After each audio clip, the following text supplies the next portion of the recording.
Okay, good morning. Pleasant morning to everyone. I would like to reconvene this 8th meeting of the Committee on Land and Physical Infrastructure and to welcome everyone present at this meeting, as well as the viewing and listening audience to this meeting. I would like to advise that the meeting is being broadcast live on the Parliament's Channel 11 and Radio 105.5 FM, as well as Parliament's YouTube channel, ParlView. I would like to welcome the officials. Today we have 3 entities present with us here. At the first inquiry meeting, we did have officials from the Trinidad and Tobago Electricity Commission, and we are glad to welcome those officials back to this second hearing today. And we also have officials from the Ministry of Public Utilities and the Regulated Industries Commission, or the RIC. I would like to introduce myself. My name is Deru Timal, and I'm the chairman of this committee.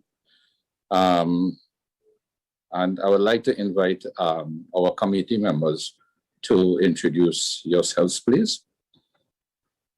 We can go in any order. Lisa Morris Julian, member. Good morning, everyone. Saddam Hussein, opposition MP, member.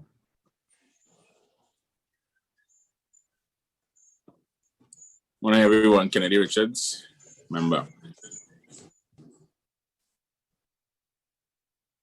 Morning, everyone. Simon Linobrega, member.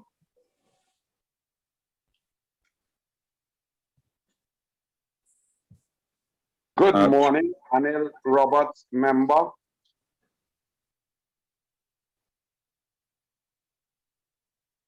Good morning, everyone. Nigel Freitas, member.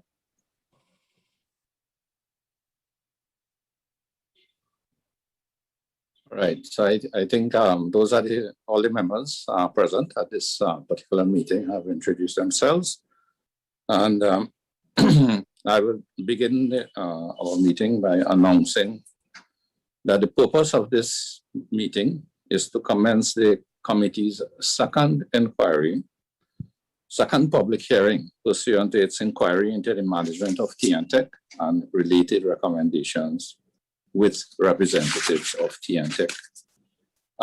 For the benefit of everyone, including our listening and viewing audience, I would like to just remind everyone of the inquiry objectives, and these are: 1, to examine the current management strategies at T&TEC; 2, to identify the challenges related to managing power and electricity services in Trinidad and Tobago; and 3, to make recommendations to improve the management strategies at the Commission. I would like to turn to the respective entities and seek the introduction and opening remarks. So if we can start with T&TEC for introductions, and maybe ask Mr. Ramsuk if he can introduce his team and first, and then get straight into his brief opening remarks. And then we'll go to the Ministry of Public Utilities, followed by the Regulated Industries Commission. So, Mr. Ramsuk. Morning, Chairman, and all your members. PS, Ministry of Public Utilities, as well as all those who are from the RIC, from the CEO and above. Good morning to all the members of the committee, and again, we are happy to be here today to present ourselves and to your team.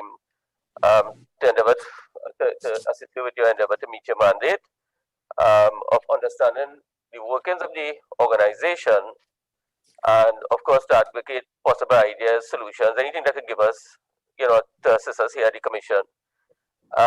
We again will do our best today, as we did on the last occasion, and try to provide all the answers to you and your team, to your questions, and we look forward to making a meaningful contribution. So with that, I'll pass you on to the rest of the members to introduce themselves at T&TEC as we go along.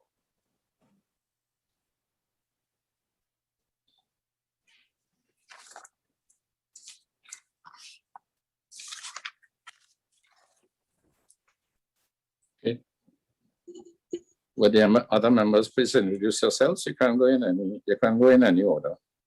Hello, good morning to the committee. I am Chris Alston-Bell, the Chief Technical Officer of T&TEC. Good morning, everyone. I am Jacqueline Cheeseman, the Chief Human Resources Officer. Good morning, everyone. I'm Chris.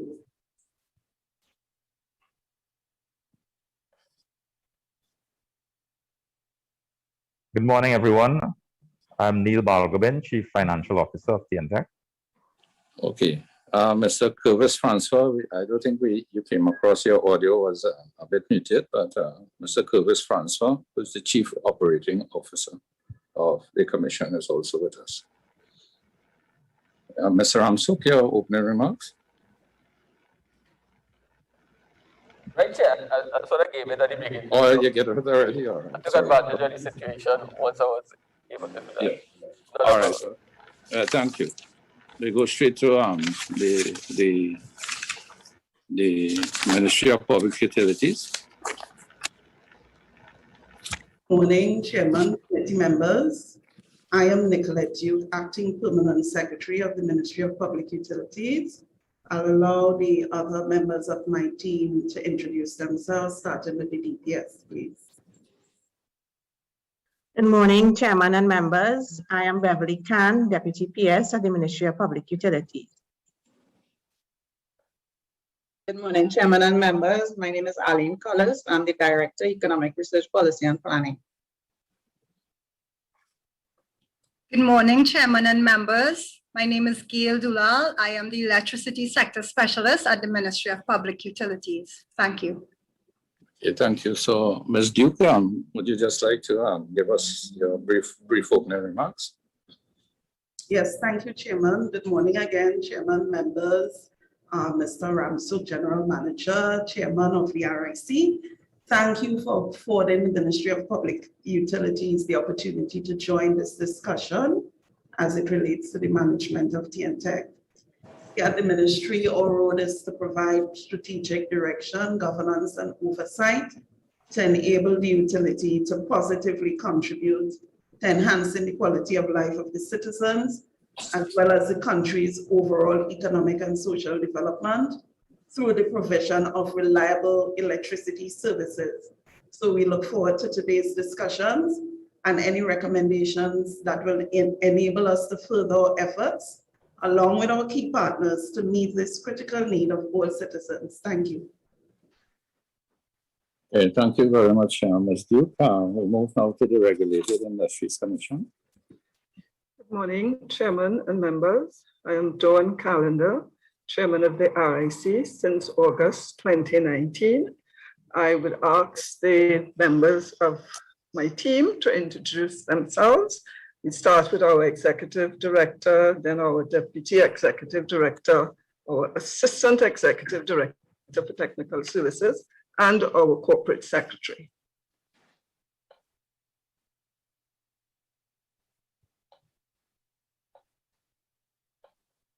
Morning, Chairman and members of the committee. This is Glenn Khan, Executive Director of the RIC. Good morning, Chairman and members. My name is Carol Balkaran. I'm the Deputy Executive Director of the RIC. Good morning, everyone. I'm Derek Phillips, Assistant Executive Director, Technical Operations at the RIC. Thank you. Good morning, everyone. My name is Nadia John. I'm the Legal Corporate Secretary of the RIC. Okay. Thank you very much, members of the RIC. Mrs. Calendar, would you like to make some brief opening remarks? Thank you. Good morning, Chairman and members of the committee, again, the General Manager and our colleagues from T&TEC, the Acting PS and colleagues at the Ministry of Public Utilities and to the wider viewing and listening public. The RIC is very pleased to participate in these proceedings on the operations of T&TEC, with whom we work quite closely. Our role is that of the regulator, and we understand the importance of these sessions, which provide an opportunity to interrogate the inner workings of our essential services. the RIC is ready and willing to participate in this undertaking, and we look forward to receiving the recommendations that would flow therefrom. Thank you. Yeah, thank you very much, Mrs. Calendar. Well,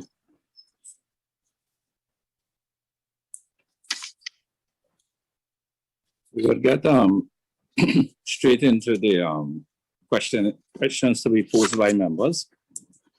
And I would like to probably start off debating, as we would say. And in terms of the RIC,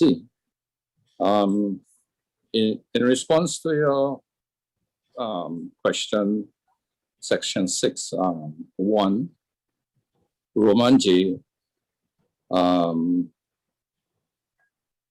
with respect to question 2, Roman 1, you indicated that section 6.1J of the RIC Act requires you to carry out periodic reviews of rating regimes of service providers, and section 48 provides for the review of principles for determining rates and charges to be done every 5 years. You further indicated that the last price review for T&TEC was completed in 2006. And it covered the period 1st June 2006 to the 1st of May 2011. We understand from your response to that same question 2, Roman 2, is that you have comments on independent review of T&TEC rates on December 7th, 2020, and the price review process is ongoing. I would just like to seek some clarification from you in terms of why is there a gap in terms of the price review regarding T&TEC? So the RIC the RIC can carry out reviews every 5 years. And at the end of the last rate review, there were efforts made to conduct another rate review. However, rate reviews require information to be submitted, and there are often delays in receiving information and having the full body of the different pieces and variables to conduct a successful rate review.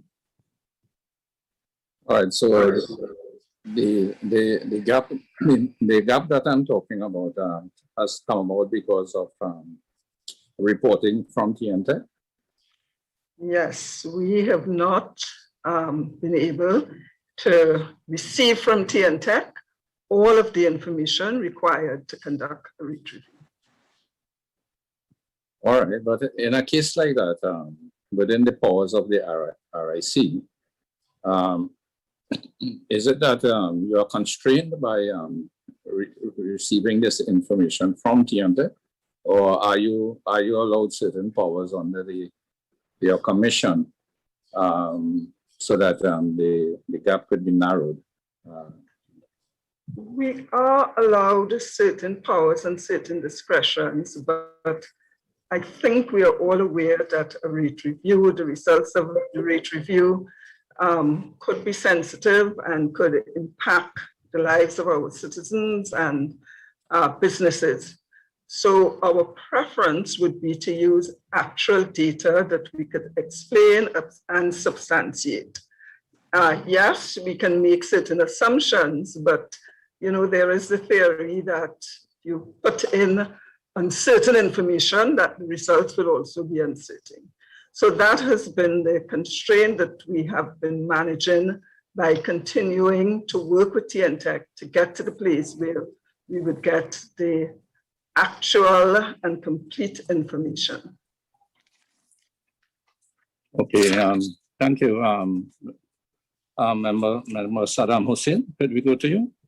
Thank you very much, Chair. Good morning, Ms. Calendar.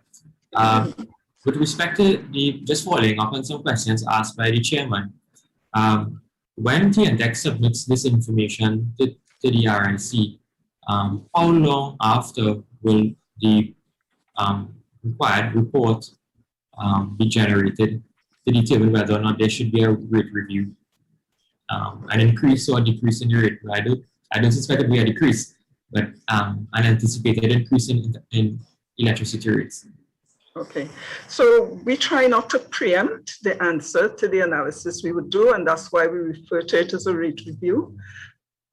Once we get all of the information or all of the initial information from T&TEC, our estimate is that it would take around 12 months, maybe perhaps we can shave off 2 months, maybe it may extend by 2 months as well. But I want to say that a rate review is an iterative process. We get information, we interrogate it. We are going to require very often more information from T&TEC. So it really comes down to how quickly that information is provided to us, the quality of the initial submission, but an average.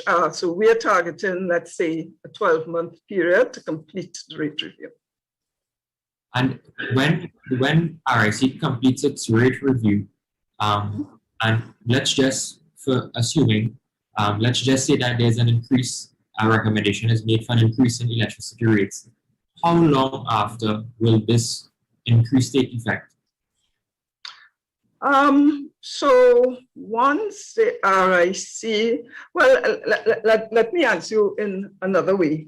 The RIC is going to put the information we receive through an economic model, and we don't simply take the output of that and say that there's need for a rate increase. In fact, we will do a number of analyses. We look at different sectors in the community. We would think about whether there's need for a subsidy, who should provide that subsidy, and so on. So at the end of that process, I would say that when that process is ended, maybe in another, between 1 to 3 months, we should see the effect on any rates. So you, RIC, does the RIC have the power with respect to this economic model to also, you said you look at circumstances. Would you all also be examining the current economic condition that the country will be in, because we have been effectively locked down for about 16 months. We don't know how long we will be locked down because of the vaccine issue, because there's a lack of vaccines in the country, which is required to reopen the economy. So 1 year from now, let's just say we look at the rate review of T&TEC and the country is still not in a proper economic state. Will that be taken into account to determine whether or not there should be some level of deferral or even no anticipated increase in terms of the electricity rates? Will you be looking at the economic condition of where the country is at? Or will you only be focusing on the economic condition of T&TEC? Our role is a balancing role. It's a role that we balance by looking and thinking about the quality of service that our citizens expect, looking at T&TEC's own performance and whether they have the finances to deliver the service, as well as thinking about impact on the consumers. So we would seek to balance all of those factors. I would also say that the RIC's role is to do a review every 5 years, and the benefit of using an economic model is that at times you can get your same return over a 5-year period by doing, different types of adjustments. The other thing I know that when we speak about these issues, sometimes we speak broadly about the entire country, but we do know that there are still businesses and there are still persons who may not have been affected as other persons. So all of those nuances we would like to take into account.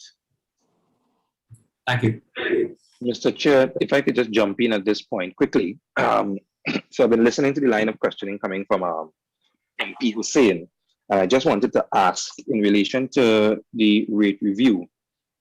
So when we spoke to T&TEC, I think in another meeting, we would have been hearing something along the lines of the amount of wattage that Trinidad and Tobago has is not in a deficit state, meaning that the demand for electricity is more than what could be provided. I think what was being stated was that either we are balanced, or that we have extra wattage, but added to that, that we expect to come online the renewable energy by way of solar installments, 2 major solar installments to the grid in Trinidad and Tobago. Is that taken into account when the RIC is doing a rate review? Because for me, I'm thinking it from the standpoint of demand versus supply. And if demand outstrips supply, then I could understand justification for an increase in relation to rates, because you have to build out more infrastructure and whatnot. But all of what I've just said tends to suggest that the justification for an increase seems to be more based on what I just heard: customer service, quality of service, that kind of stuff. Do you take into account where the infrastructure in relation to the grid, electricity grid, is going, and the fact that that may be financed outside of what T&TEC is required to do? Let me pass you to our ED, who may be able to give you a more detailed answer in terms of how rate reviews are conducted. ED? Thank you, Chair. Specifically answering the question of that member, what you're talking about is the supply of power side, and those arrangements are made with T&TEC through power purchase agreements. That is factored in the rate review in terms of the cost of power to T&TEC, which is taken as a pass-through, because you can't do anything about it. So the cost of power to T&TEC is a pass-through that is considered in the rate review process. The other aspects has to do with T&TEC's operational costs. So it would be things related to transmission and distribution of electricity to customers, not the power side of it. So the rate review considers everything, but in fact, T&TEC submits its business plan, which outlines its investment over a 5-year period and its overall operating costs over a 5-year period. Those are the things which we interrogate, and we try to get to the efficient cost levels. When we do that, and we use our model and we come out with any numbers, then we look at the other sides, which we are bound to do by the law, which is to consider whether the consumers can afford electricity. So when in doing that, we engage the public in consultation and all stakeholders to get their views, and then we look at the impact on sectors. So for instance, one of the things that we do, we get information from the CSO in relation to the number of businesses in Trinidad and Tobago, and we look at the impact on each business if the price were to increase by a specific percentage. And we'll also look at the impact on individuals. So those are the kinds of analysis that we undertake before we come out with what the final price is. And it's based on science and judgment and not necessarily what is in the model alone. I don't know if I've answered you, but if you don't think so, you can come back and I'll play. No, you've answered. And because you've given that process, and thank you very much for that, I understand better now exactly what it entails, because there's a, people can take away just by hearing that the RIC is doing a review that an increase is coming, and it could be taken in a way that it just, the RIC decides, hey, we're paying one of the least amount of money for electricity in the world, and therefore it's time for a review and an increase. And that's what you've just said, basically, doesn't put it that way, that it's a comprehensive analysis that involves consultation with the public and looking at the effect in different sectors. So thank you very much for that. Okay. Thank you, Member De Freitas. Just to build a little bit on the discussion, Mrs. Calendar, you gave I think it's a 12-month time frame for rate review for T&TEC in particular. Now, does that period of time include the stakeholder consultations that we are hearing? And Yes. And it also includes the impact assessment that Mr. Glenn Khan just outlined? Yes, it does. And the 12-month period begins when we receive the initial submission from T&TEC. We are not currently in receipt of that submission. So the 12-month period has not started as yet. But once we get that initial submission, we would interrogate it look, as I said, to ensure that it's complete. And once we have that assurance, we will begin our process. And that process should take about 6 months, including all of the analyses, all of the consultations, meeting with various stakeholder groups, including members of the public in Trinidad and in Tobago. Thank you. For Mr. Khan, in terms of your impact assessment, are there different scenarios that you would look at in terms of various tariff increases and the impact that each one would have? Mr. Chairman, Senator Roberts, not to interrupt, but going on to another. Are you seeing that my hand has been raised for the last 9 minutes? No. As I said, I'm chairing for my office, and I'm a bit of a disadvantage in that regard. So my apologies, Member Roberts. So I'll come to you. I'll come to you right after. The topic may be gone and long forgotten because the Vice President of the Senate just jumped in without his hand up. I would like to know if we are following order and structure. I don't want it to turn out like another standing finance committee, because this was a follow-up question to your original question 8 minutes ago.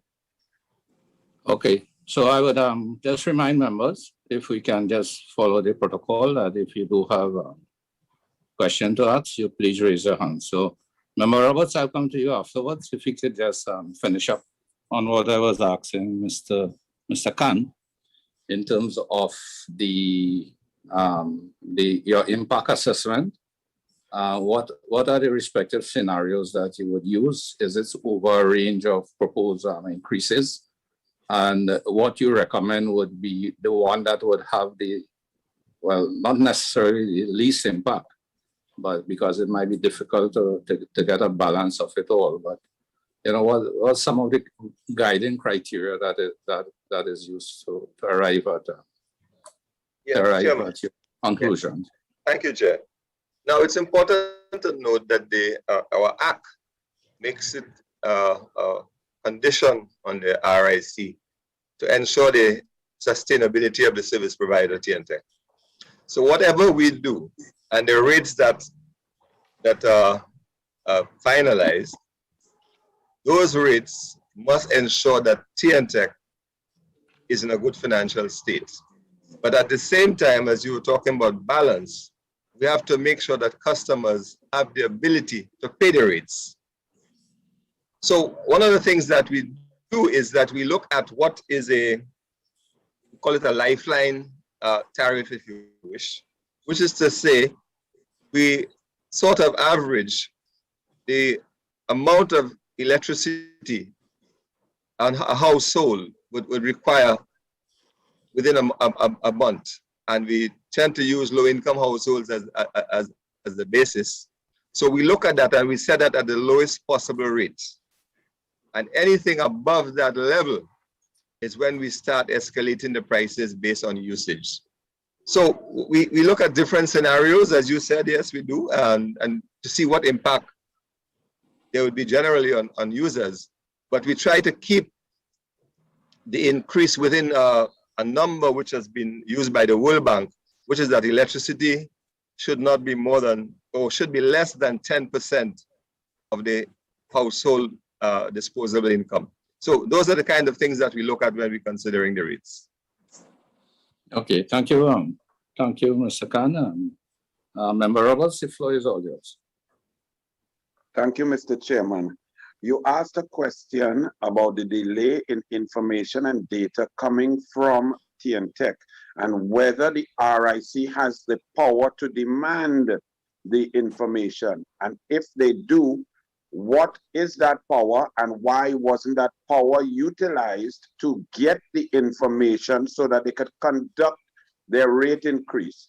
So I'm not sure if the member from the RIC understood or got the question carefully, because I don't believe she answered that question. So I'm interested to know, does the RIC have power to demand, summon, or force T&TEC to provide them with the information so that they can conduct their business in a timely fashion, or are they at the whims and fancies of the management of T&TEC? And I have one more question after. Thank you.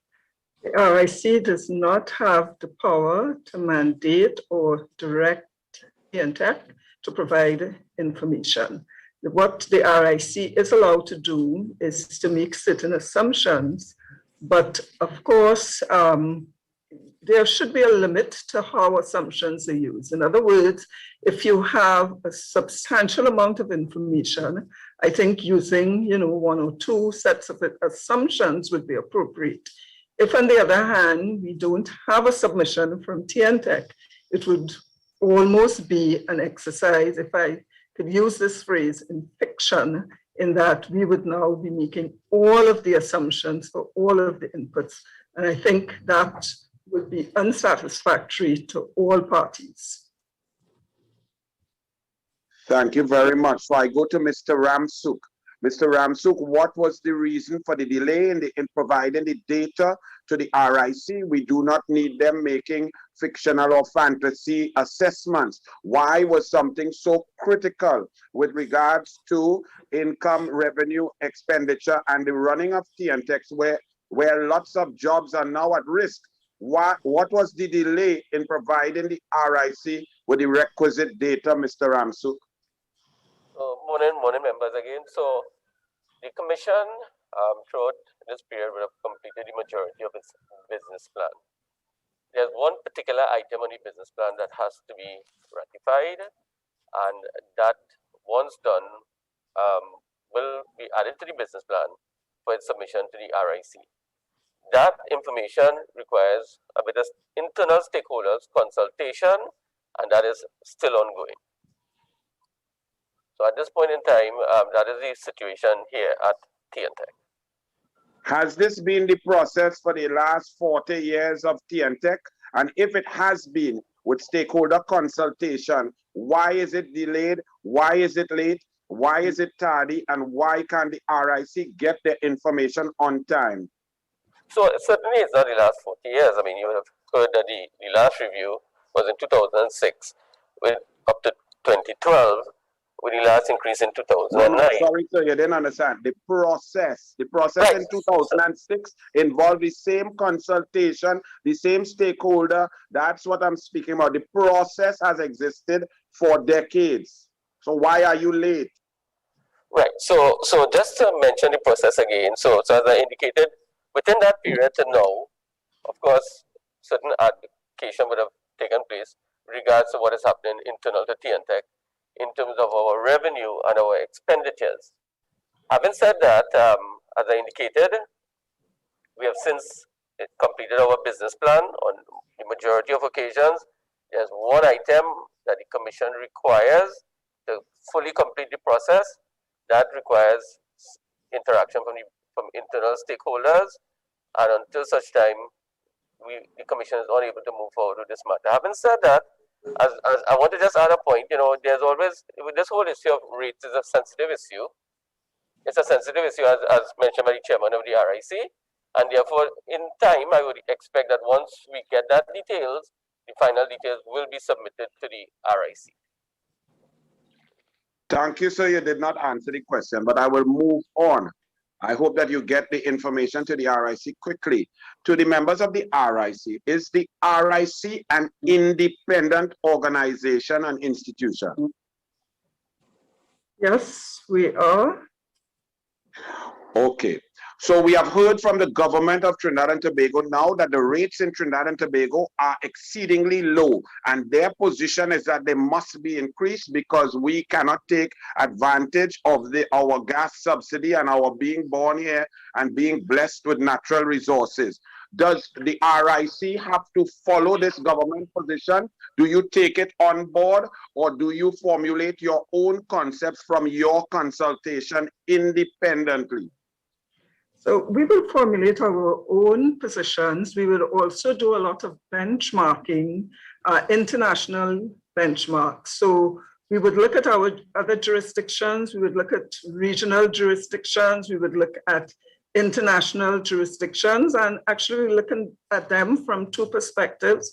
We look at, the type of quality of service standards they have enforced there. the rates and the performance associated with it. We also look to them in terms of how they conduct rate reviews, sort of best practices, so that we can implement those within our organization. We know that there's always a lot of discussion about rate reviews, possible rate increases, and so on. And we, I mean, we can't ignore it because we are members here of the society and we hear it on the news, but we do not take those statements on any side into account in terms of doing our work. We will use a financial economic model, and that would be the basis of starting our analysis. Thank you. Final question. I'm glad to hear that. But when you're comparing best practice and to other societies, are you considering societies that exist like ours per capita to be blessed with oil and gas, natural gas coming out of the ground from where we are born? Because comparing us to countries whose economy is based on tourism or manufacturing will not apply specifically to our beloved country and us being born here. So is it that you compare us especially to other gas producing and oil producing nations? So we will use a number of benchmarks, and using a benchmark is not the same as adopting a benchmark. Any benchmark must really be reviewed in the context of the society and the circumstances within which it is to be utilized. So the benchmarks would be the starting point, not the ending point for us. Thank you very much. Thank you, Mr. Chairman. Yeah, thank you, Member Roberts. We go to Member Saddam Hussein, who has his hand up. Thank you very much, Chair, for recognizing me. Now, Mr. Ramsuk, on the last time you all were before us, Mr. Balgobin would have indicated that the reason why the business plan was not submitted, it's because you were awaiting the line ministry to really firm up the natural gas price, and everything else was completed in the business plan. Now we have the Ministry of Public Utilities with us, I believe. Can we have some clarification on this matter with respect to the reason why these discussions were not finished as yet with respect to the natural gas price? Right. So I expect the ministry will probably eventually respond. So just to respond on this matter, so that discussion is taking place. I expect to get some sort of response very soon on that last aspect of it. As you quite correctly said, the business plan is completed, and the final item of the price of the gas, which is a very, let me make it abundantly clear, which is a very important item that determines what that end value of the rates could be. And therefore, I expect, with my dialogue and so on, that we are the T&TEC, the review is very important for us. We expect to get some sort of response soon on that particular matter. Mr. Ramsuk, this price that you are waiting confirmation on, is it the price that T&TEC will be purchasing at? Right. So right now, gas is 1.5882. That's the price we receive gas from the National Gas Company. That's the cost of gas that we receive from the National Gas Company. 1.5882 per MMBTU. That value determines what the cost of gas is and determines the overall cost of the overall operational cost of T&TEC. When you take into consideration that present cost, that value is approximately, well, it's $995 million, close to $1 billion. No, the question I'm asking is that the price that you have to get confirmation on for the business plan, is it the price that T&TEC will be purchasing at? That is correct. So therefore, and you're purchasing from NGC? That is correct. So what I'm trying to find out is what is the difficulty and why is there a delay with respect Trinidad and Tobago government owns NGC. The Ministry of Public Utilities could simply have meetings with NGC to firm up this gas price. I believe your business plan was completed a long while ago. So what I'm trying to find out is why is there a delay? What is causing this non-confirmation of the gas price that will be part of the business model. And I don't know if anyone from the Ministry of Public Utilities may be able to answer that, because I know you have done what you had to do on your end, as said by your team on the last occasion. So really, why is there some delay on the part of the ministry to give you feedback? Chairman, if I may. Yes, sure. Let's do. Member Hussain, let me ask our DPS to give you a response in respect of that, but certainly this process does not involve the ministry only. There's a larger committee that addresses this, but I'll ask the DPS to share with you. Sure. So good morning again, members. And just to follow on to what both Chairman Calendar and Mr. Ramsuk said, the price of gas that T&TEC purchases purchases its supply in order to generate electricity from NGC is a key factor in the determination of the business plan and in any rate review process. At the ministry, what we have done is to develop several scenarios as to what this gas price could be. And we have taken into consideration, of course, the impact on consumers, the different segments of consumers, their ability to pay, while balancing that against the utility and its ability to meet operational expenditure, as well as to undertake capital investments in ensuring that the supply of electricity continues to be reliable and of a high quality. The ministry has undertaken this analysis using various prices for the natural gas to be bought from NGC.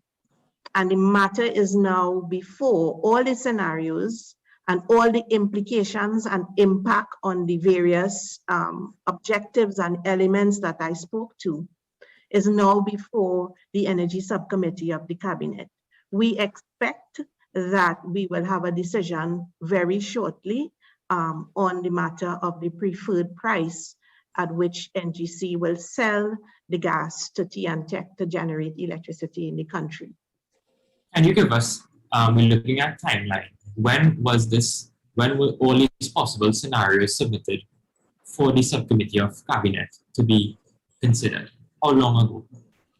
Okay, so we did this analysis. It was quite an extensive analysis. We ourselves developed a model, an economic model, and we did look at both the economic impact in terms of T&TEC and the social impact in terms of segments of the country, and looking at the standard of living and what would be the different rate increases that will result from the different prices. And we completed that exercise earlier this year. It was quite extensive and we completed it. Anyone who is now we had to make a lot of assumptions in doing our analysis, but it requires very careful deliberation. And of course, you know, there are as well implications in terms of the natural gas market and how do you effectively utilize the resources, the dwindling resources that we have in terms of natural gas. But the Ministry of Public Utilities has paid significant emphasis on consumers' ability to pay, especially our residential customers of T&TEC. On this on the scenarios that you would have submitted with respect to the gas price, did you all at all consider whether or not there will be the need for a subsidy? Because you're saying that you're taking into consideration the cost of living and the ability of the customer to pay. Did you all at all consider whether or not at this time subsidies may be required? Because you say that the model was completed earlier this year, which was in fact during the pandemic. I would assume it was before the third lockdown, March of this year. Did you all examine the need, whether or not the government may have to absorb some of the costs just for people to get by in terms of having basic utilities such as electricity? Absolutely. In fact, the issue of subsidizing on the gas price side of the equation was very prominent in most of the scenarios that we looked at. Yes. And Chairman, just one last point I want to make. I know Member De Freitas, in fact, said that we have one of the lowest electricity rates in the world. I just want to correct that on the record in terms of RIC, in fact, did a report, an annual report, I believe, and they found that Suriname in the region has the lowest electricity rates as 1 and 2. All of the other countries that we may be considered by are not producers of gas that Member Roberts currently identified. So I think those are some of the factors that both the ministry, the RIC, and also T&TEC should consider, because at the end of the day, we have to, while we understand where T&TEC is financially, you have to look at the customers who really have to benefit from the service that is being provided by the public utility.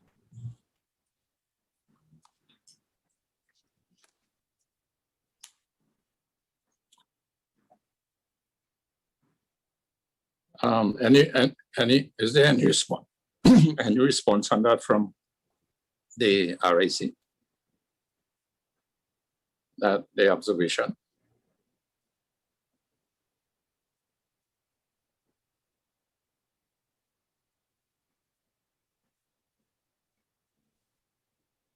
Oh, I was waiting to see.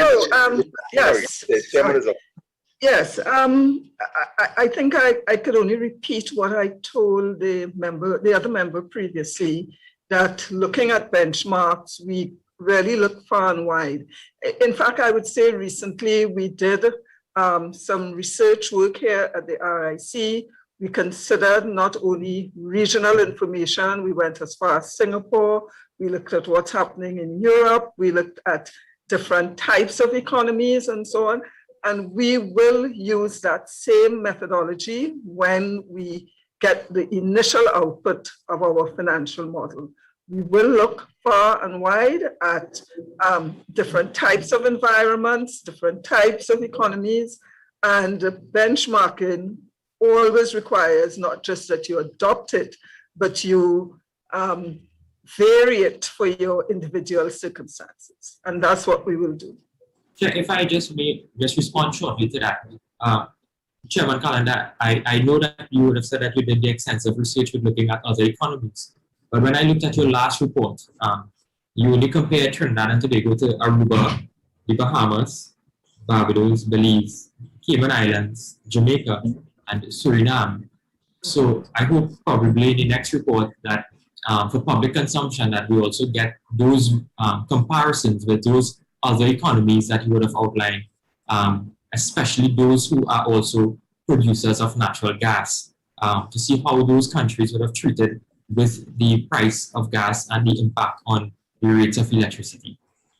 We certainly will. Chair, if I might come in here? Sure. Mr. Khan. Yes. I just want to point out that when you're doing rate reviews, you have to be conscious of the cost to produce the service.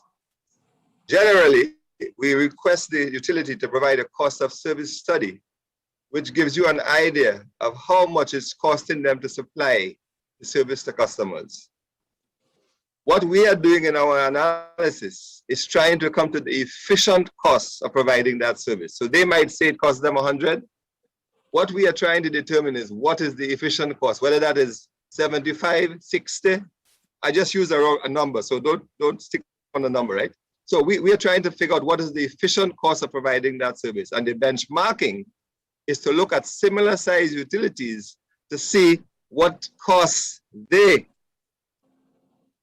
have for producing that kind of service. So benchmarking is used in that context to get the level of cost, to look at the number of workers that utilities of the same size have in relation to T&TEC.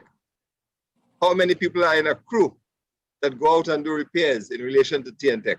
The benchmarking is about those types of things. But in terms of the price of the electricity, it must be based on the cost of service.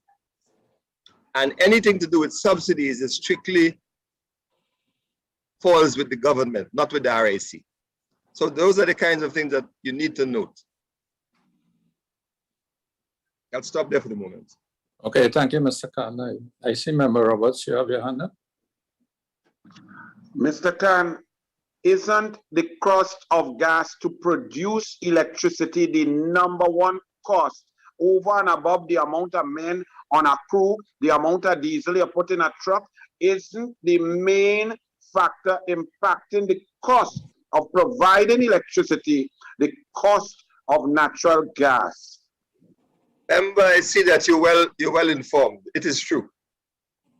Therefore, sir, with all due respect, since we are blessed with being in this beautiful country that is producing XTCF of MMBTU of natural gas coming out of our beloved soil, you cannot compare us to St. Vincent, to that only have gas coming out of volcano, or to Cayman Islands that does not have gas. Our production cost is lower than all of those. So therefore, I do not think it is fair to say that that is just a statement for the government. That's why I asked you all if the RIC is independent. And if the RIC is independent and the #1 cost of producing electricity is natural gas is found in Trinidad and Tobago and belongs to the citizens who are the customers.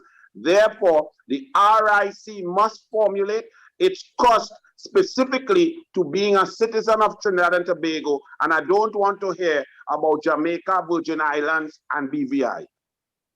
Member, I think you misunderstood somewhat.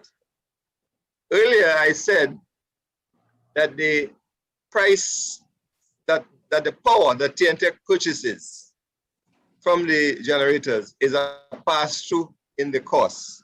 So what we are looking at in terms of efficiency is T&TEC's operational cost, not the price of gas. So the price of gas is a pass-through. We accept that because T&TEC can do nothing about that. So we are not unconcerned about it, but when we do an analysis, we are looking at the operational costs on the T&TEC side, not on the gas side. And as I said, a subsidy is the responsibility of government. The RIC can't do anything about that.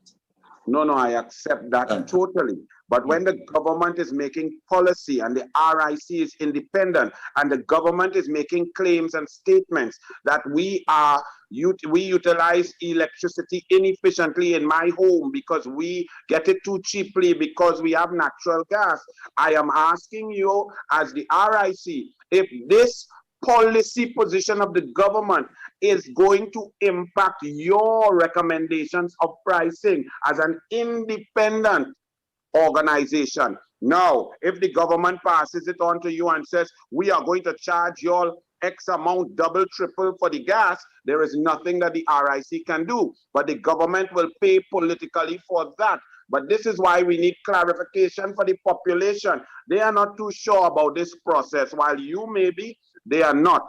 So I am asking you, the government that exists now has said that we as citizens pay too little for our electricity and therefore we utilize too much, and in order to force us to conserve, they are going to raise the price.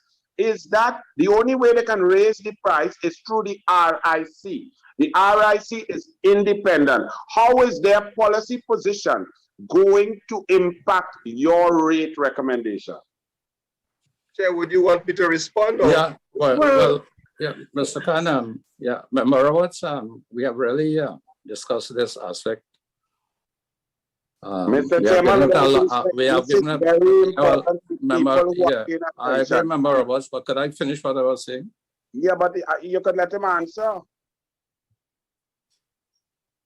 We have discussed this extensively, and I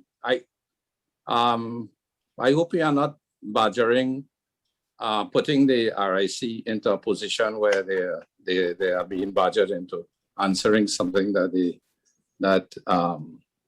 they cannot answer directly at this point in time. Mr. Chairman, I think once you get a chance, I just want to make a comment. Badgering. Yeah, I'm sure, not Mr. Ramsey. At all. I'm asking a question that the citizens would. Right.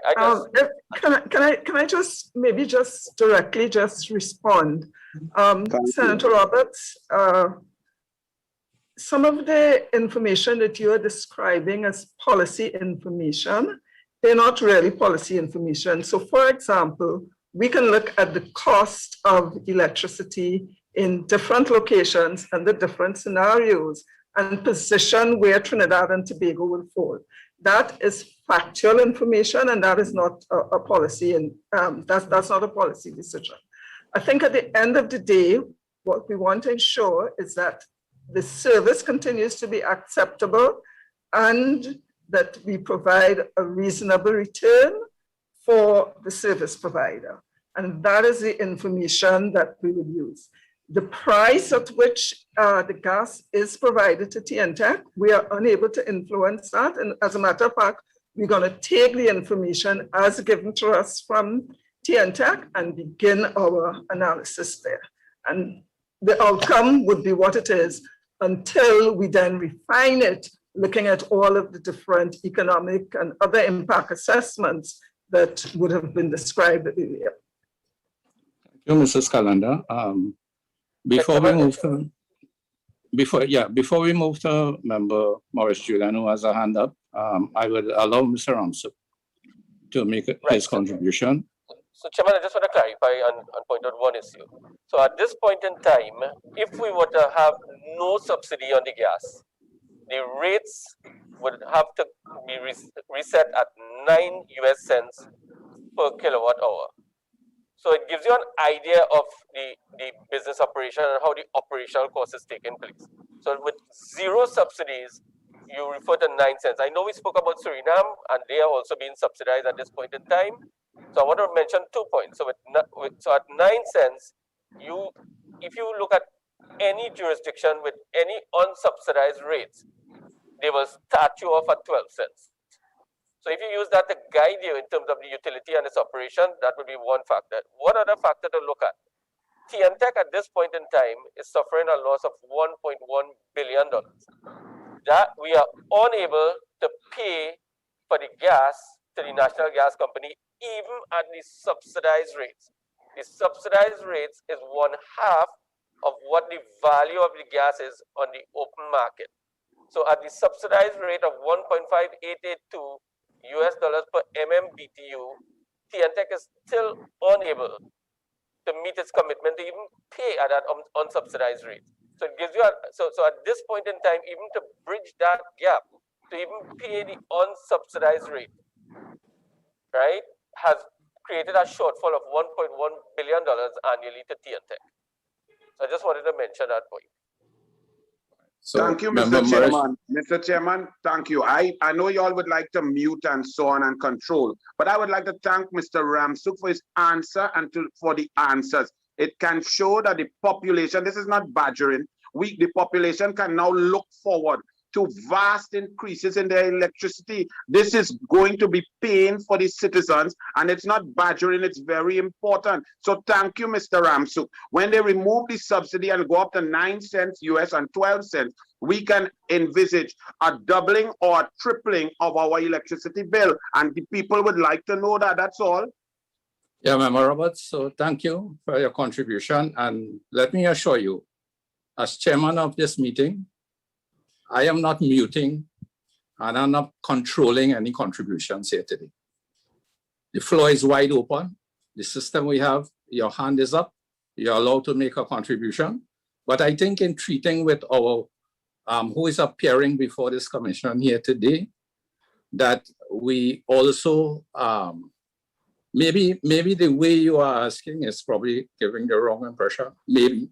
But at the same time, these are servants, public servants. They have their substantive jobs, and at the same time, I think they should be given the room in terms of having to answer.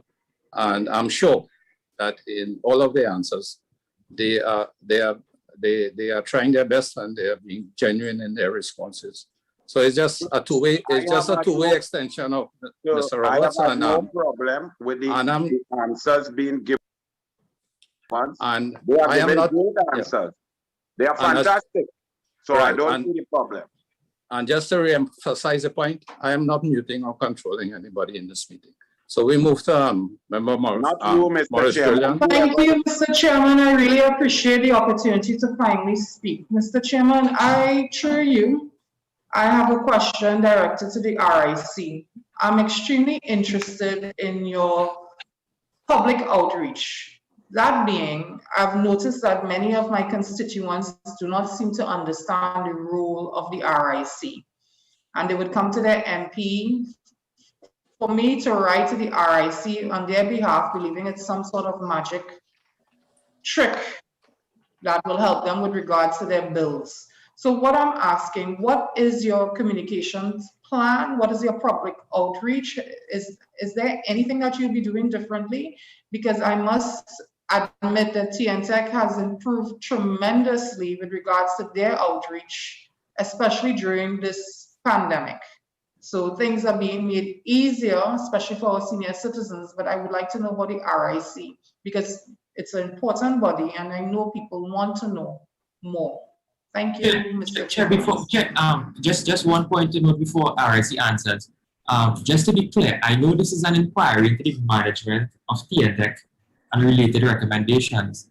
I don't know this is an inquiry into RIC in terms of how they are going to improve their service. I know this is an inquiry into T&TEC. Just to clarify, through you, Chairman, to the member, I know it's not into RIC, but RIC works hand in hand with T&TEC. So I'm asking about the public outreach, especially in the aspect of T&TEC. This is not a criticism. This is just me simply requesting further information. Thank you very much, Chairman. Member Julian, I would allow the question to the RIC because although Member Hussain has expressed his view, I think by extension it's related, and I would kindly request the RIC to respond. Yes, so the RIC uses a number of communication channels to reach to the public, to educate them, to inform them. We do, for example, press advertisements. We do radio advertisements as well. We have information brochures. I think in the member's particular case, we used to do a number of community outreach meetings around the country, and we have not been able to do those recently in the face of the pandemic. But as soon as time and circumstances allow, we would return to those. As well, one of the things that we are now incubating is having something online on Facebook, one of the sessions where we can speak and interact with our various publics and take their questions and answer it. So that's something that we are still planning now at the moment. And I would also say, when we thought about the rate review, and we wanted to do far more consultations than had been done in the past. For example, we wanted to do 2 in Tobago. We were going to do not just Port of Spain and San Fernando. We know that there are a number of large population centers in Arima, in Central, and so on. And that is what we have planned when we get to that stage. But immediately we will be doing some electronic communication via Facebook and even putting on a seminar on energy efficiency. So those are all in the works and will come out soon. Okay, thank you, Mrs. Calendar. I would just like to go to Mr. Ramsuk. Mr. Ramsuk, in the context of what is being discussed in terms of T&TEC's inability to provide reports on a timely basis, other than the business plan, which is holding up your rate review, and as a consequence is denying you increased revenue. The RIC did indicate that in their response to our one of our questions, is that their reporting on standards and their reports are also unduly delayed because of your late submittal of data. Mr. Ramsuk, what I'm asking, in your organizational structure, do you have dedicated a dedicated department or dedicated staff that is responsible for providing this timely information to the RIC so that they could produce their reports and do their rate reviews on time?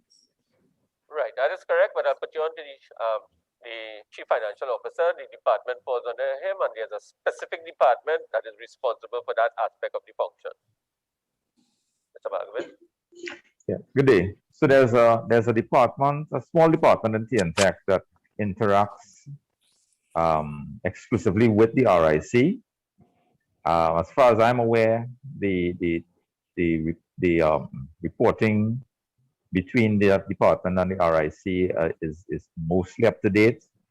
I'm surprised to note the comment, but I'll be happy to probe into the specifics of it. Okay, well, maybe what I could request of the RIC is that you did respond to the question in that way in terms of delays of reports, but maybe if you can provide supplemental information to the committee in terms of further details that is being requested here from T&TEC.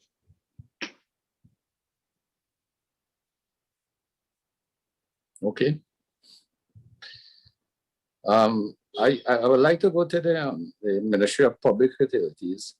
And Ms. Duke, in terms of the relationship with T&TEC and the RIC, in terms of the provision of data and the information to facilitate rate reviews and also for RIC to generate their standards reporting, do you all have an intervening role in this process if it is not being done in a timely manner or it's not being done adequately? Is that part of your portfolio in terms of monitoring and intervening accordingly? Well, the quality of standards that T&TEC is supposed to report on to the RIC, in our customer service unit, we also receive complaints and we receive contributions from members of the public. When we do so, we bring these to T&TEC's attention, and T&TEC is asked to respond and to accommodate action within a specific time period. We have those reports that we get from T&TEC, and we also make our own assessment of whether T&TEC is in fact meeting the quality of service standards as set out by the RIC. To the point of your question, there is some interaction in terms of looking at whether T&TEC is meeting those standards and whether or not the reports as put out by the RIC in fact coincide with the assessment that we do at the ministry. And in very many cases, we have to say that they do. So there is some interplay in terms of the information that flows to us and the reports that are produced by the RIC. Okay, thank you. Thank you, Ms. Duke. Member Hussain? Thank you very much, Chair. Now, I just want to go to another topic, Chair. Recently, we would have seen in the news and affected many persons a disconnection drive being done by WASA. I want to ask, because this question was raised in the Parliament yesterday during question time, whether or not a similar exercise may be undertaken with respect to T&TEC. I want to ask if whether or not there's any similar exercise with respect to any disconnection drive that will take place with T&TEC, and after that I'll have a follow-up question. Right, so to respond to that, so T&TEC continues to encourage all our customers to pay their bills. All our service centers are fully open. There are many options that we encourage the customers to pay their bills. We also have identified to the ministry that any customers having difficulties, they can come to us and we will set up arrangements and so on over this particular period. So we are making every effort and we are encouraging our customers to pay their bills because, you know, given the nature of the business, it's absolutely necessary that we collect our monies. But you will continue, if someone doesn't pay their bill, the disconnection will take place. Well, I don't want to say yes and I don't want to say no, but at this stage, as I said, we are encouraging our customers to continue to pay their bills. Because I believe that a question was answered and it was indicated that there will be some level of discussions between the customer and T&TEC with respect to payments of bills. I can tell you in my constituency, Mr. Ramsuk, persons who have been unemployed for quite some time, especially those who have been renting, are finding it very difficult to pay their bills. So while I understand that you all require persons to pay their bills, we have to also look at what is happening in this pandemic. It's unprecedented. So I just want to, I could follow, I understand your position, but I think this could be a question more appropriate for the ministry. The ministry has something called a Utilities Assistance Program for persons who may not be able to pay their bills. Can the ministry give an update whether or not this program will be opened wider? 1, 2, how long does it take for you to process an application to assist a person who may have difficulty with paying their electricity rates? Ms. Duke? Thank you, Chairman. Remember, this program is based on a policy that was approved by Cabinet. Any contemplation of opening it up wider, and as I said, we are here today to hear recommendations as well, so I hear you loud and clear. Of course, will have to be the subject of variation in that policy. I will ask the DPS to get into some of the detail of where we are at now in terms of the program and how it's comprised and what are the precursors to persons making themselves eligible for the program.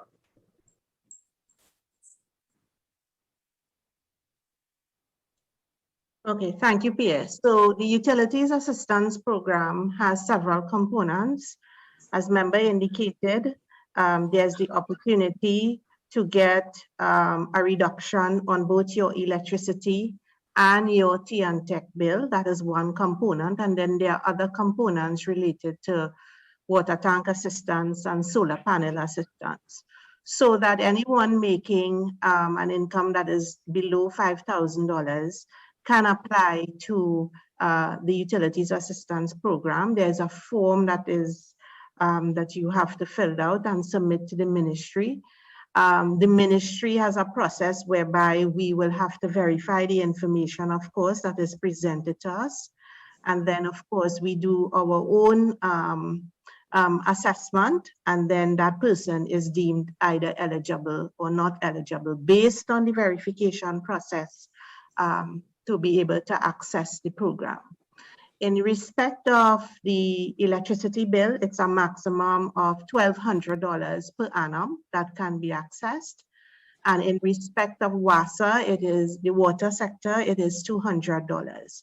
But in addition to the Utility Assistance Program, the ministry also has a rebate system on your electricity, the cost of your electricity consumption, whereby any consumer that is generating a bill that is $300 and less per billing cycle, that they are then eligible to get a 25% rebate on their bill. And we, out of almost 50% of the residential customers are in fact already benefiting from that facility. So those two programs go hand in hand. But as PS Duke indicated, we are also here to receive some of the recommendations of the committee, and we will certainly look at our programs and the opportunities for facilitating those persons who are in a really dire situation. I just want to, well, since you are here to take recommendations, as a member of parliament, I can tell you that we don't have enough engagement with T&TEC in terms of an outreach. So maybe that is something that you all could reach out to the MP's offices, because in this pandemic, most of the persons who have issues come to our offices, especially when they can't pay bills and things like that. Secondly, how long will it take for this procedure to, from the stage of submitting my application to making a determination on my application? Because you have to understand that the person can in fact be disconnected from the service based on the length of time it will take to process that application. Two, I believe you need to open up the criteria in terms of persons who may have been unemployed during this pandemic period, because some persons live without savings, they live paycheck to paycheck, and those are some of the persons we have to take care of. Also look at persons who have been renting in terms of they have to pay rent and also foot bills of utilities. So those are some of the things that you all probably could look at expanding this policy, because it's so much that our offices, so much resources our offices have. So we really rely on the ministries to give us some additional assistance to really help the constituents in our area. Absolutely. If I may, through you, Chair, just to add, following on what member indicated, while these programs have been going on, the Ministry of Public Utilities continues to support those families, especially in times of the pandemic where they need to have an electricity connection. So we also have two programs that we continue to implement. The residential electrification program, and we have brought electricity to several households across the country to facilitate the online learning. We have done our part on that. And then to supplement the residential electrification assistance program, we have the electrification program, which really brings the infrastructure to the household. And then we do the wiring of the household. So we have been moving on that end as well, just to add to what you said, member. And we will certainly look at your recommendation. The reason I engage in this line of questioning is because I know with respect to that WASA issue, I mean, the ministry, it was quite an unfortunate situation with respect to what took place with WASA recently, and I don't want something like that to happen with respect to customers who are beneficiaries of electricity supply. Chairman, T&TEC, can I make a comment, T&TEC? Yeah, well, Mr. Ramsuk, before you make your comment, if after you make your comment, if you could respond as well to one thing I would like to ask, and that is during this period of the pandemic, in terms of the actual consumption of electricity by your consumers, has it placed T&TEC in a negative situation in terms of reduced consumption, and as a result, reduced revenue? And in addition to what we are discussing here, when we combine that fact in terms of trying to be as conscientious as possible in terms of your consumers regarding disconnections, what is the position of the Commission in all of this? Right. So, okay. So let me deal first with the issue of opportunities that the customer have to at least have some sort of reduction with their bills. So we have, as the ministry had identified, we have 210,000 customers whose bill is $300 or less out of 445,000 customers. And once their bill is $300 or less, they receive a reduction of $75, 25% on that bill. In addition to that, we have been encouraging our customers to collect the LED bulbs. And the LED bulbs does have a significant impact. So far, we had purchased 1.6 million bulbs. 895,000 of those bulbs have been issued. And when we did the analysis, we recognized the customers who are in the lower tiers, whose bill is a lot less, that is the bills $300 or less. Only 16% of those customers have collected their bulbs. Just to point out, if you use those bulbs, and we did the calculations, over a 2-month period, you could end up getting an additional $15 once you have those 4 bulbs installed.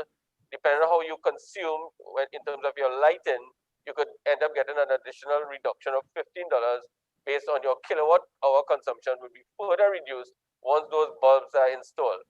The country also benefits because it means that we will have less generation because those bulbs are efficient than the incandescent bulbs, and therefore there will be further savings to the organization in terms of gas and gas usage and so on.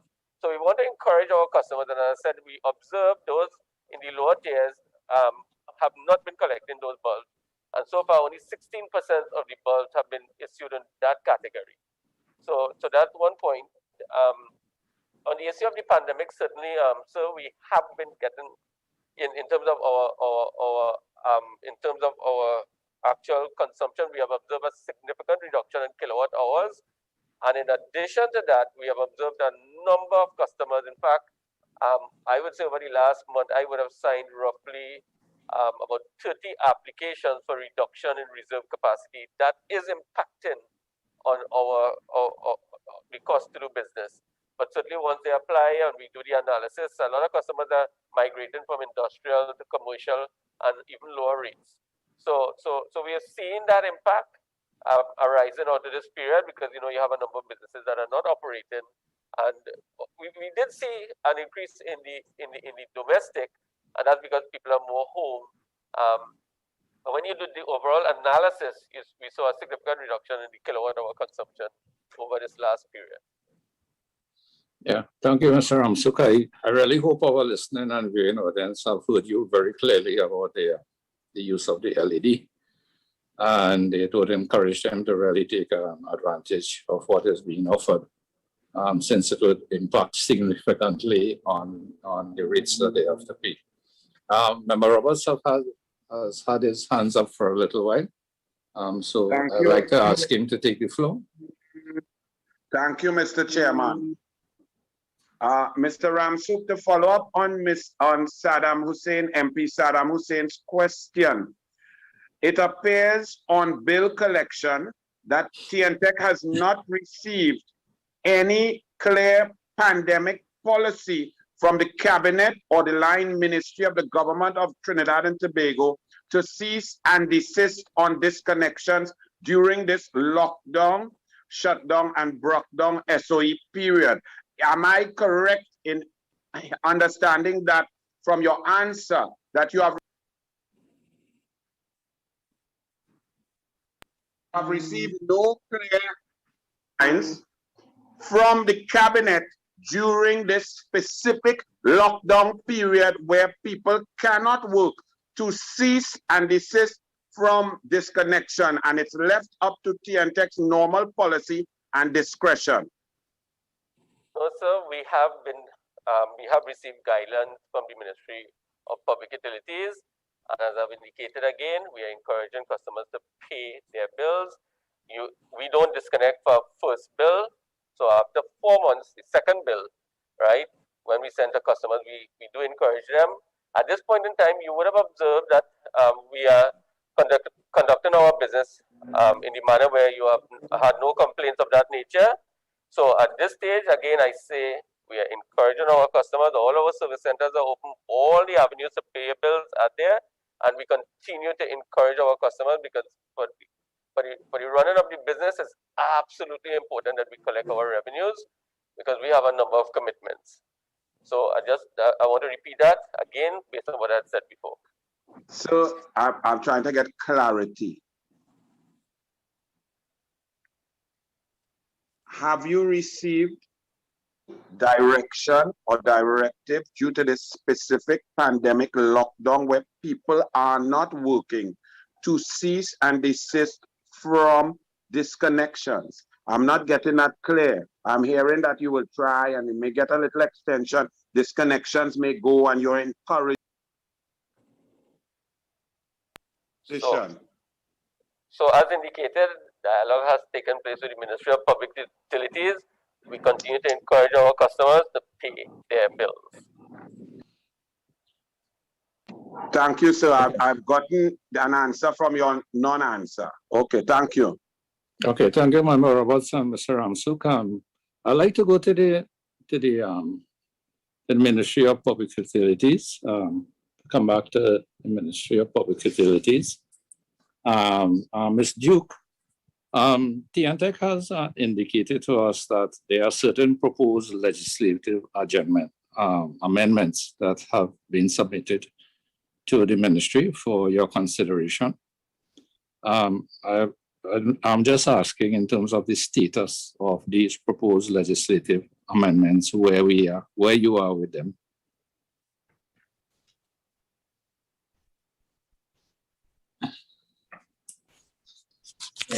Chair, could I ask Mr. Ramsuk to provide some specifics? Right. So that would be things like the feed-in tariffs and all the other issues, in terms of the act and so on, items that we would have provided to the ministry. And I know work has taken place on that at the ministry also. All right, because I just wanted to be very clear on where we were going with this. So I can ask Ms. Dulal to speak to the feed-in tariffs, please. Okay, so the Ministry of Public Utilities, good morning, Trinidad and Tobago. The Ministry of Public Utilities work with a number of key stakeholders, and we are at the end process of the finalization of the revision of the feed-in tariff policy. And we are working out an implementation plan at the moment. So that's with respect to the feed-in tariff policy. With respect to any other legislative amendment, we are currently at the end process of finalizing what we would like to take to the cabinet and subsequently the parliament. Okay. Ms. Dulal, are you looking at amalgamating all the respective items of legislative amendment into one bill, or are you treating with the respective items separately? Like you mentioned, the feed-in tariff. I know that's one, but based on what T&TEC did present to the committee, there are a couple of others, as Mr. Ramsuk has intimated. Yes, there is. So we are separating it. We have we're putting quite a bit in one bill, and then we are separating some for separate bills because the matters are very different. And we're trying to we want to do all together, but then we will present it separately according to the matter of criticality in terms of importance. Okay, thank you. Mr. Ramsuk, as we are on the aspect of the feed-in tariff, you did respond to the committee in that the commission is currently negotiating a PPA with a consortium of 3 entities, Lightsource BP, Shell, and BP, to provide energy via 2 renewable plants. And the whole context of power from renewable resources, what are some of the projected impacts that this will have on your existing power purchase agreements and the take it or pay basis on which these present power purchase agreements are based on? Well, first of all, once this negotiation is completed, it's expected that once this capacity is available, that the commission will take all from the particular producer. One of the issues that we have to be very mindful of is that the rates that we are looking at is 4 US cents per kilowatt hour. And the last time I mentioned, averages, even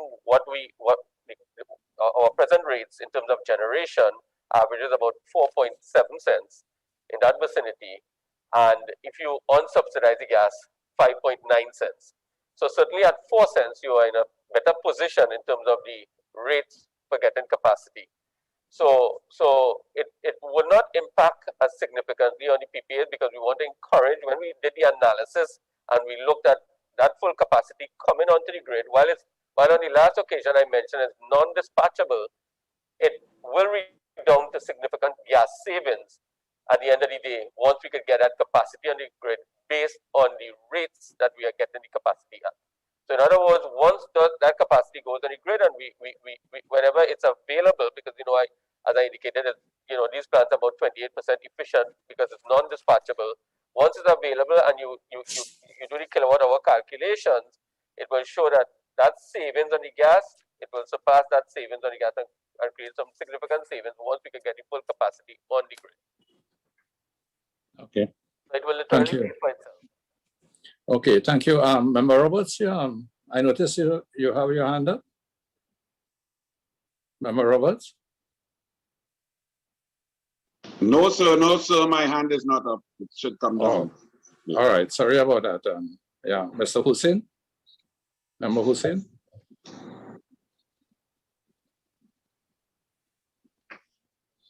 I'm seeing your hand up, Member Hussein. Oh, sorry, Chair. Can you hear me now? Yes, we are. I just have 3 areas of focus. And I just want to take us back to the last meeting. And you yourself, Chair, would have raised this issue with respect to the economic tariff that T&TEC would have proposed to the ministry. Can we get some update from the ministry with respect to this proposed economic tariff that T&TEC would have suggested?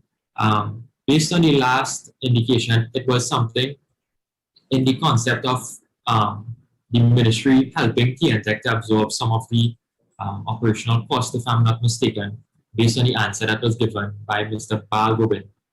So is this something that the ministry is in fact looking at and considering what T&TEC has suggested?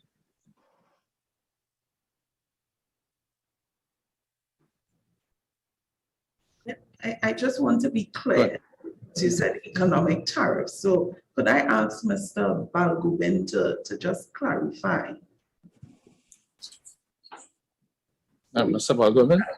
Yeah, good morning. I think and this needs to be clarified. An economic tariff is simply a tariff along the lines of what Mr. Khan explained. T&TEC needs to be able to charge a tariff that keeps the utility whole, considering all of its costs. The cost of natural gas, the cost of power generation, the cost of transmission and distribution. That's all there is to it. Because on the other hand, sorry, Mr. Duke, we have heard from the RIC in terms of how they go about assessing that tariff increase, and within their review of for rate increase, they also conduct detailed impact assessments as well. So that factors into the actual rate that is increase in rate that is granted. So I think T&TEC has made the point of an economic tariff, as Member Hussein rightly reminded us, because there was some discussion at the last meeting we had with them about the whole concept of economic tariff. But it seems as though that it will be balanced by, the process that the RIC has to go through. Yes, so the reason I asked the clarity, Chairman, is because in the conduct of the scenarios, as the DPS explained earlier, this would also have been taken into consideration. So we would not have looked at it as something separate and apart to the whole process that we would have gone through before we placed our recommendations before the committee. Thank you very much. The reason I ask is because it was a point of something different that was brought up to our attention when the committee last convened with respect to we needed some clarification. And I know Mr. Balgobin said that he would have been guided by the line ministry with respect to the economic tariff based on the Mr. Ramsuk, sorry, based on the notes that I have before me. The other issue I want to focus on, Chair, is that this week in the newspaper it was reported that at the Union Gandhi Village area there was some issues with respect to T&TEC going into private lands, and a human barricade had to be formed, which was reported in the press, relating to a land acquisition for the construction of some high tension lines in the area. Mr. Ramsuk, can you give some clarity with respect to this particular matter? Because what the landowners are suggesting is that they have not been compensated for their lands, and T&TEC is entering into their private property. Can you just bring some clarity to this matter?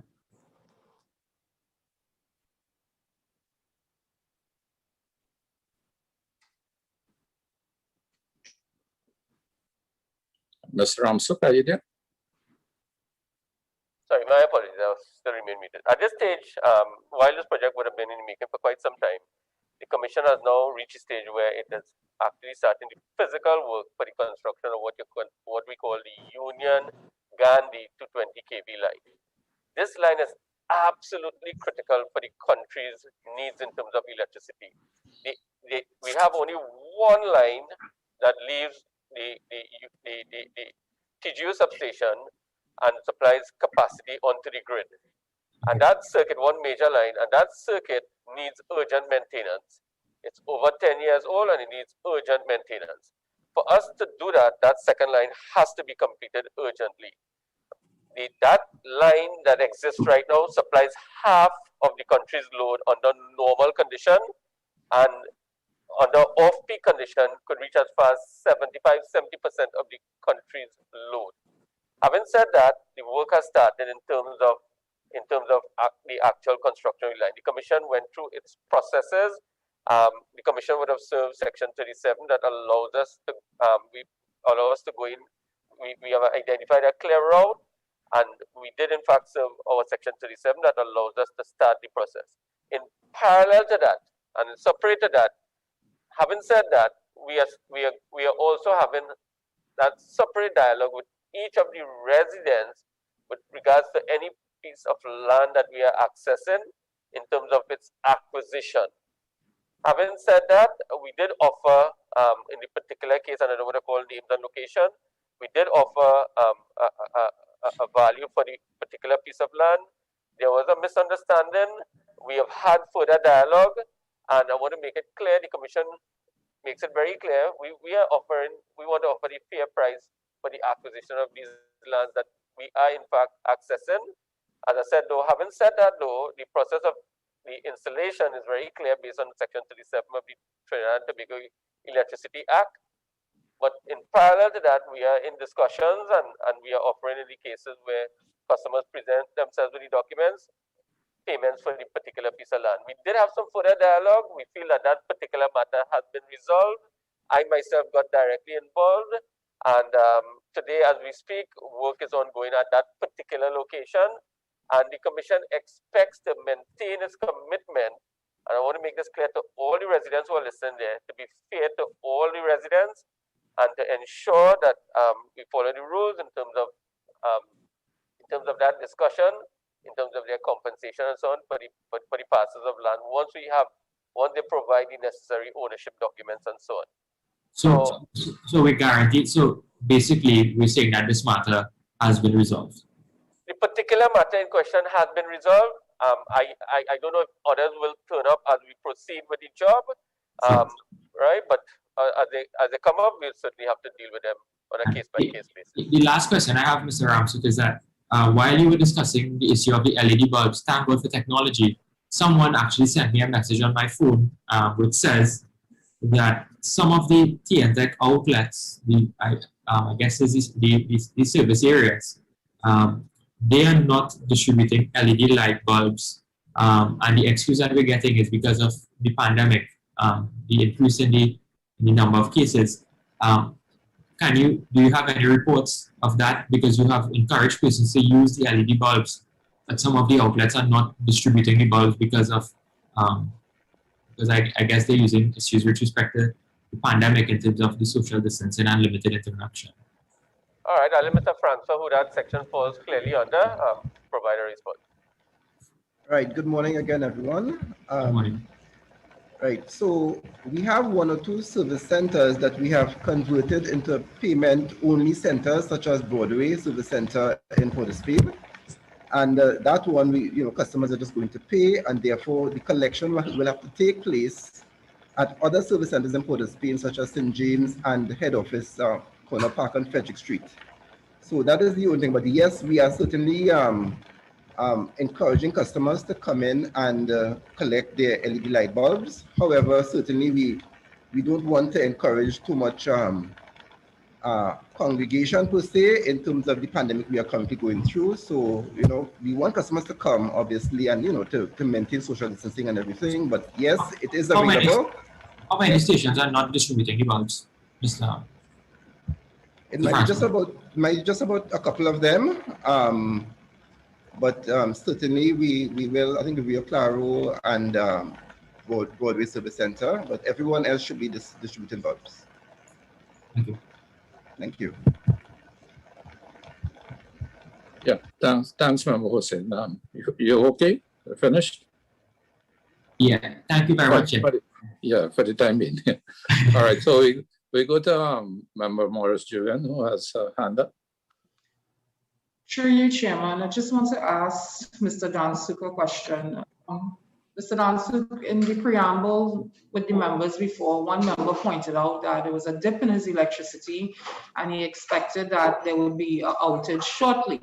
He's still online, so clearly that did not happen, so kudos to you. But what I'm concerned about is that there's a sharp increase of outages from 2018 to 2019 by 3,009, and then there's a further increase for 2020 by 1,240. Could you tell me what is the reason for the number of outages, especially now that so many of us depend on our electricity supply for work purposes and school purposes? Can you clarify, please? All right, I think, yeah, Mr. Ramsuk, I think Member Morris Julian is referring, I think, in particular to your unplanned outages. Yes, planned. Sorry, Chairman. Thank you.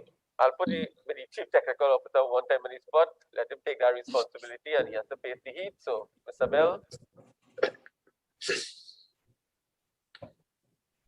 Yes, good morning. Somehow I'm having a bit of a technical problem with my video. I don't think they're hearing me. Hello, are you all hearing me? Good morning. Yes, we are hearing you. At least I am hearing you quite clear. Yes, we have looked at the figures and observed that there has been an increase over the past few years, right? We would have attributed a bit to some line clearing issues, and that would have been, we had a delay in the establishment of contracts between 2019 and into 2020.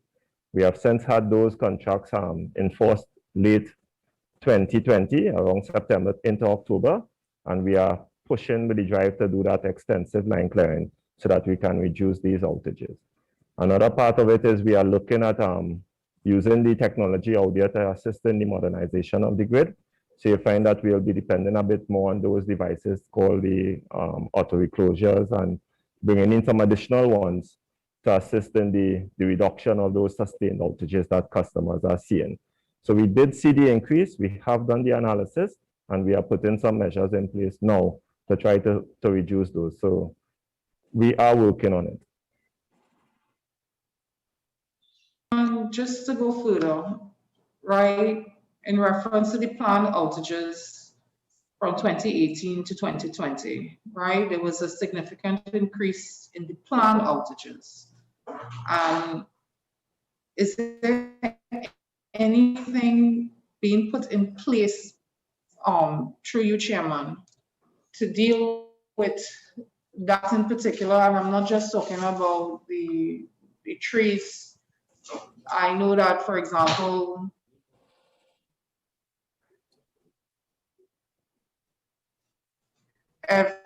every Sunday, for at least 3 months in a row. Sorry, Chairman, I think my internet connection. Yeah, you're not coming across too clear, member. We're not hearing you that well. Okay, I'm sorted now. To deal with that, is it better now? Yes, we're hearing you better. Right, there was a slight dip in the electricity, Chairman. So I'm asking through you, Chairman, to Mr. Bell, right? It is of great inconvenience, and while I must applaud T&TEC for always putting the information there so people can make plans accordingly, what is in store for us 2020, 2021, 2022?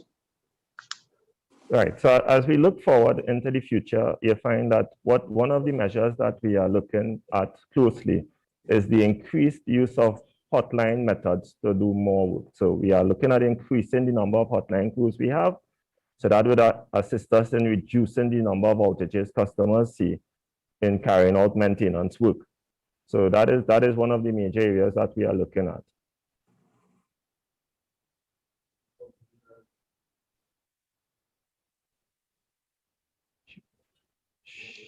Oh, but Chairman, through you again, just one clarification I am seeking.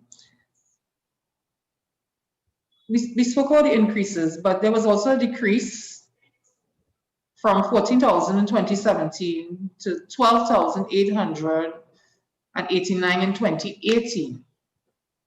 So I'm just asking again, I would like to know what happened then, and why can't we make sure that it's happening now? Thank you, Chairman.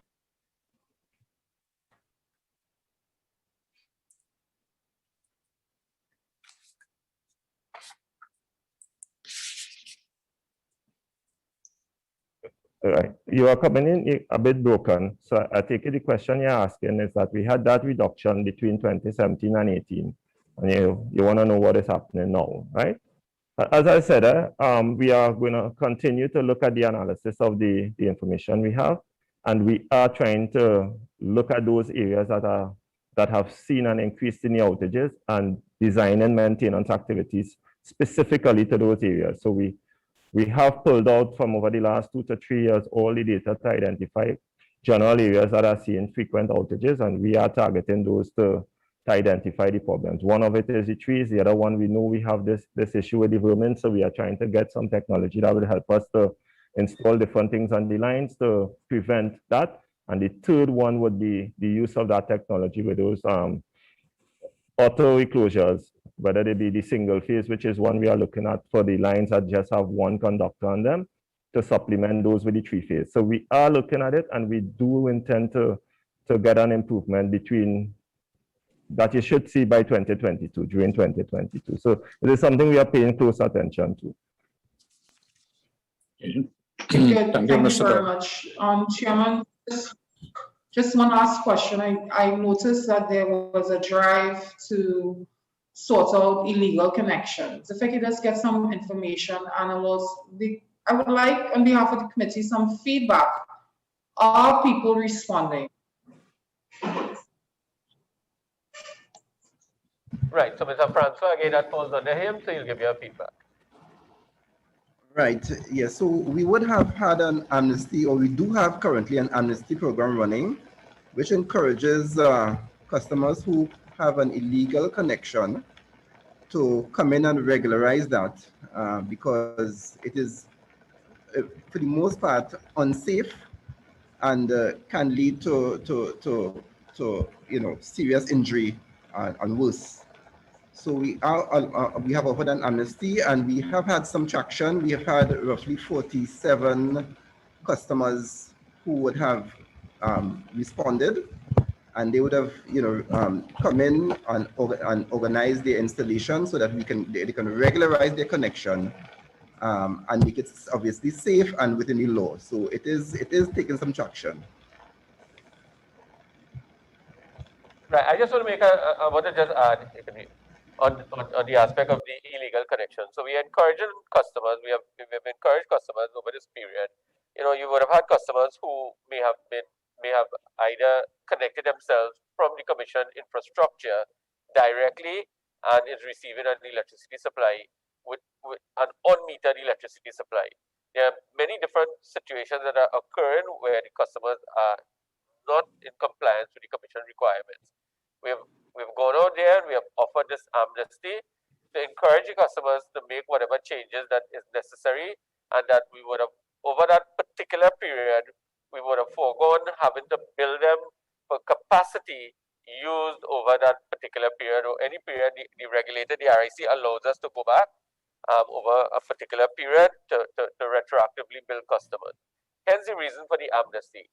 The reality of it is that once we go back into normal conditions, we certainly will be, in terms of our action, once we identify locations where there's this non-compliance, we will have no choice but to conduct disconnections at those locations, and of course, the relevant customers will have the fund the period at which they were utilizing the supply, because we'll use the history, we'll ask the questions and so on. So that's why we were encouraging our customers, please, when you steal electricity, when you tamper with the insulation, two issues happen. It creates an unsafe situation. That's one. And the second issue is that given the values and this whole discussion that we are having here today with regards to rates and so on, right, it impacts on the commission losing its much needed revenue that it needs to carry out its function. So hence the reason it was the chairman of the board made it abundantly clear, Mr. Thomas, that we needed to look at this. We need to encourage the customers to come forward. His first impact on this was to ensure safety, right? And thereafter, of course, to ensure that there is compliance with the commission requirements. So we again take this opportunity, as we have seen, everybody to encourage our customers to come forward, please, and do the corrections. Thereafter, once this we're able to really go into full function again beyond the pandemic, certainly these would be items we'll be looking at very closely. Sure, your Chairman, Mr. Dansuk, I'm not sure if I missed it, but how has the response been? Are people responding? Is it a couple hundreds, thousands, 5, 10? I'm just asking for a number because it would be interesting to know, because we know the impact on the grid itself when right. people steal electricity. 47 responses were received. I'll have to just verify the particular date. But the response has not been as we would have expected. We know we have an inclination that is more than that a number of customers. And again, while we had the 47 responding, we encouraging customers, please, who are in this situation, there are forms that they can collect, complete, and certainly we look at this situation at this point in time. Beyond that, of course, the circumstances will change, because we would have allowed this period at least to encourage customers to do what is the right thing. Okay, thank you, Mr. Ramsuk. Sure, your Chairman. I just want to say, Mr. Ramsuk, if you ask people to report their neighbors, I am positive the response will be much higher than that. But Chairman, if you could just move into the new connections and what is the policy and the process and how long it takes, I'm asking on behalf of my constituents.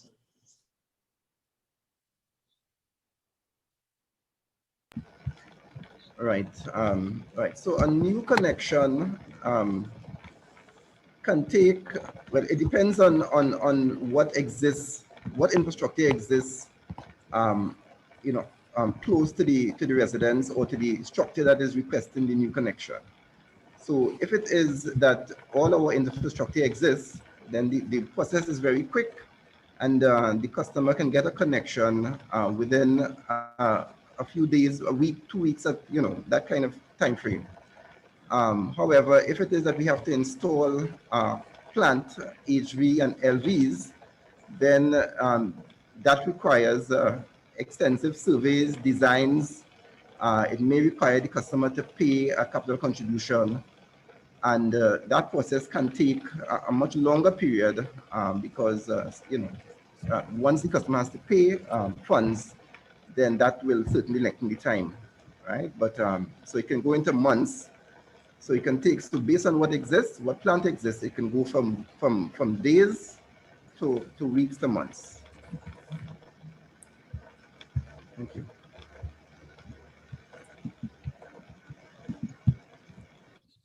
Member Morris Julian.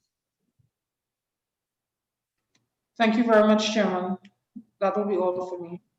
All right, thank you. Well, we are at that point in time that we need to wrap up this this hearing, and I'm sure there are other questions that the committee may want answered, but this would be done in writing to the respective entities that are represented here. On a positive note, what I noticed from the response we received from the RIC in particular, when they were asked to describe T&TEC's performance under the guaranteed standards, because under the RIC Act, the RIC developed a guaranteed standard scheme for the quality of service that T&TEC provides to its customers. And then also under the T&TEC overall standards that the Commission has performed quite well under these, both the guaranteed standards and the overall standards. There's just one aspect, Mr. Ramsuk, that I think to bring to your attention, because you scored highly in all of the standards that the RIC has provided. It was a question of street lighting. And it seems as though the Commission has some homework to do in that area. Yes, that's correct, sir. But I want to say that what has affected us, you know, we would have doubled the number of streetlights that we have now in the country. And of course, given our financial situation, we're making every effort in terms of our resources to actually meet the commitment of doing the repairs and so on. So we're making all the efforts, and certainly that's one of it we are not happy with. There are two items we are clear that we need to look at closely: street lighting, and we did do a bit of work on our call center. So those are the two, and I quite agree with you. I know there's a bit of unhappiness in terms of our response, and certainly we continue to make every effort with regards to that. Okay. Thank you, Mr. Ramsuk. So we'll close up, and as part of the closing up procedure, I would invite closing comments from the chief representatives of the entities here, and maybe Mr. Ramsuk, we'll start with you for your brief closing comments. So again, Chairman, T&TEC is very grateful for this opportunity. Again, it remains a learning experience. It's an excellent forum because rates are a very sensitive issue. We again appeal to your committee. We are in a situation where we certainly do need an increase in rates. I know that the value of that increase will be determined at the end of the day based on all the ingredients that has to go in there, based on these discussions. Having said that, though, we took note of all the comments in terms of the outages and in terms of the in terms of our plan outages and all the other comments that actually took place at the meeting. And certainly, the Commission will continue to make all its effort. We thank our customers for their patience with us, and we make every effort to continue to improve on the reliability of supply as we move forward to make this whole thing a better place. Thanks a lot, sir. Yeah, thank you very much, Mr. Ramsuk. Could we go to Ms. Dew from the Ministry of Public Utilities? Thank you, Chairman. So the Ministry would like to thank the committee and the other agencies here today for this discourse, and especially for the recommendations that came forth from the members. And we look forward to continuing to work with all our partners and stakeholders as we consistently try to provide a reliable electricity service. Thank you. Thank you very much, Ms. Duke, and thanks very much to your representatives. We go to the chairman of the RIC, Mrs. Calendar, for brief closing remarks. Mrs. Calendar.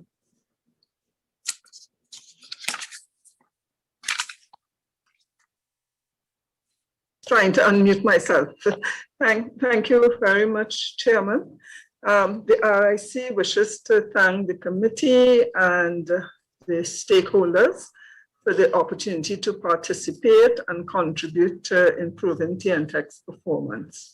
From our perspective, we await the T&TEC's business plan to begin any analysis and considerations of a rate review, which, as we said, will take an average of 12 months from the date that the information is received. And this timetable includes national consultations in Trinidad and Tobago and with all our stakeholders, business chambers, and so on. Any information that is submitted by T&TEC will be subjected to a rigorous review to provide a reasonable return on their efficient operations. Our work will not be done in a vacuum. We will use a substantial amount of comparative data and modify it to suit the needs of Trinidad and Tobago. Our end goal being affordable rates, high quality service to the various sectors of the country. We have noted the comments on communication, and we will continue to our outreach to members of the public, some via traditional means, some via electronic means, and in particular, we look forward to resuming the face-to-face community outreach when such is possible. Any information that we've promised or required of us further, we will submit promptly. And we thank the committee again for this invitation and for the experience. Thank you. Yeah, thank you very much, Mrs. Calendar. I would like to, in closing, let me thank all the representatives from the respective entities. I think it is good we had such a good representation and meaningful representation from the respective bodies. I contributed significantly to what we have achieved here today. So thank you very much to all the representatives. The names are, it's a bit long to call out, so if you just accept my general thanks to all representatives, and of course to our viewing and listening public for tuning in to this live broadcast. And of course, last but not least would be the members of the committee.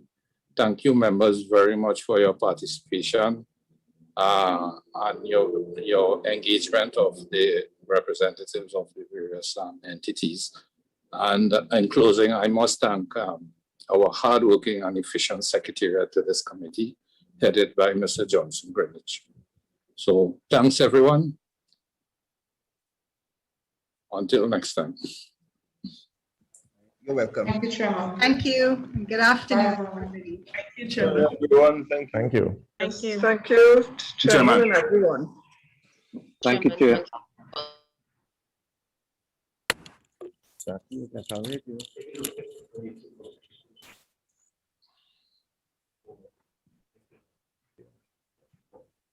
Thanks, Mr. Chair. We'll have a